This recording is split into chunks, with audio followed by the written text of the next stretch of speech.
बिस्मिल्लाहिर्रहमानिर्रहीम। सिर्फ 5 मिनट का मदरसा कुरान और हदीस की रोशनी में 17 मुहर्रमुल हराम। नंबर 1, इस्लामी तारीख़। हज़रत सालेह अलैहिस्सलाम की दावत और कौम का हाल। हज़रत सालेह अलैहिस्सलाम हज़रत हूद अलैहिस्सलाम के तकरीबन 100 साल बाद पैदा हुए। कुरान में उनका तज़किरा 8 जगहों पर आया है। अल्लाह ताला ने उन्हें कौम समूद की हिदायत और रहनुमाई के लिए भेजा था।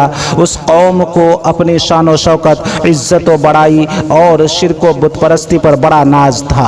हज़रत सालेह अलैहिस्सलाम ने उन्हें नसीहत करते हुए फरमाया, ऐ लोगो, तुम सिर्फ अल्लाह की इबादत करो, उसके सिवा कोई बंदगी के लायक नहीं। वह इस पैगाम हक़ को सुनकर नफ़रत का इजहार करने लगे और हुज्जतबाजी करते हुए नबूवत की सच्चाई के लिए पहाड़ से हामिला ऊँटनी निकालने का मुतालबा करने लगे। हज़रत सालेह अलैहिस्सलाम ने दुआ फरमाई। अल्लाह ताला ने मोजिज़े के तौर पर सख्त चट्टान से ऊँटनी पैदा कर दी, मगर अपनी ख्वाहिश के मुताबिक मोजिज़ा मिलने के बाद भी उस बदबख्त कौम ने नहीं माना और कुफ्र नाफरमानी की इस हद तक पहुँच गई कि ऊँटनी को कत्ल कर डाला। और उसी पर बस नहीं किया बल्कि हज़रत सालेह अलैहिस्सलाम के कत्ल का भी मंसूबा बना लिया। इस जुर्म अज़ीम और ज़ालिमाना फ़ैसले पर गैरत इलाही जोश में आई और 3 दिन के बाद एक ज़ोरदार चीख और ज़मीनी ज़लज़ले ने पूरी कौम को तबाह कर डाला। इसके बाद हज़रत सालेह अलैहिस्सलाम ईमान वालों के साथ फ़िलिस्तीन हिजरत कर गए। नंबर 2, अल्लाह की कुदरत दीमक। अल्लाह ताला ने बेशुमार मखलूक पैदा फरमाई है, उनमें से एक अजीब नाबीना मखलूक दीमक भी है। वह नाबीना होने के बावजूद सर्दी, गर्मी और बारिश से बचने के लिए शानदार मजबूत टावर नुमा घर बनाती है, जिसकी ऊंचाई उनकी जसामत से हज़ारों गुना ज़्यादा होती है। उन घरों के बनाने में वह मिट्टी और अपने लुआब व फुजला का इस्तेमाल करती है। उनके घरों में बेशुमार खाने होते हैं, जिनमें भूल भुलैया, छोटी छोटी नहरों के रास्ते और हवा के गुजरने का इंतज़ाम होता है। आखिर बीनाई से महरूम दीमक को टावर नुमा शानदार घर बनाने की सलाहियत किसने अता फरमाई? यकीनन ये अल्लाह ही की कारीगिरी और कुदरत का नमूना है। नंबर 3, एक फ़र्द के बारे में दीनी इल्म हासिल करना।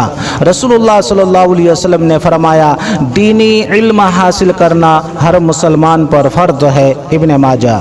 हर मुसलमान पर इल्म दीन का इतना हासिल करना फ़र्द है कि जिससे हलाल और हराम में तमीज़ कर ले और दीन की सही समझ बूझ, इबादत वग़ैरह के तरीक़े और सही मसाइल की मालूमात हो जाए।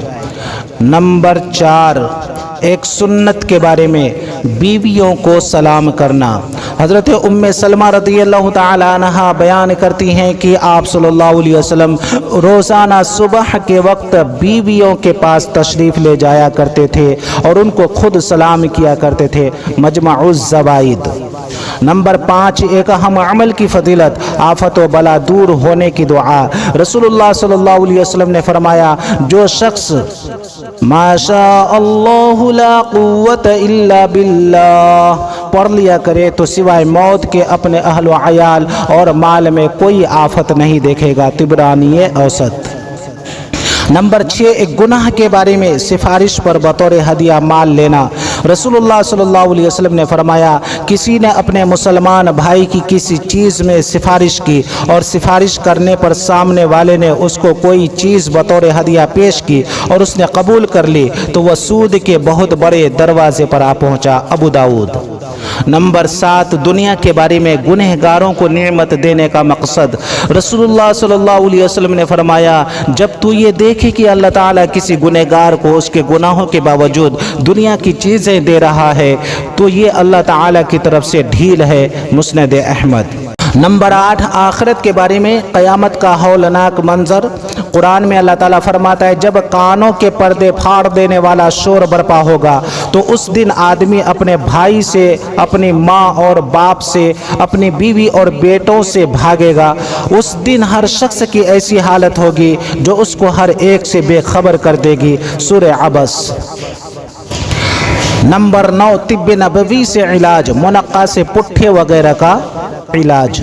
हज़रत अबू हिंद दारी رضی اللہ تعالیٰ عنہ کہتے ہیں کہ رسول اللہ صلی اللہ علیہ وسلم کی خدمت میں منقع کا تحفہ ایک بند تھال میں پیش کیا گیا۔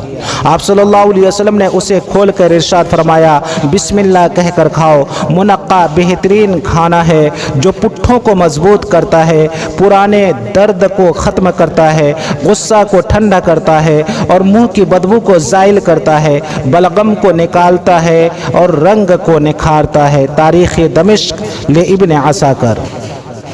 نمبر 10 قرآن کی نصیحت۔ قرآن میں اللہ تعالیٰ فرماتا ہے اے ایمان والو تم اللہ اور اس کے رسول کی اطاعت کرو اور شریعت کے مطابق فیصلہ کرنے والے حاکموں کی بھی اطاعت کرو۔ سورہ نساء۔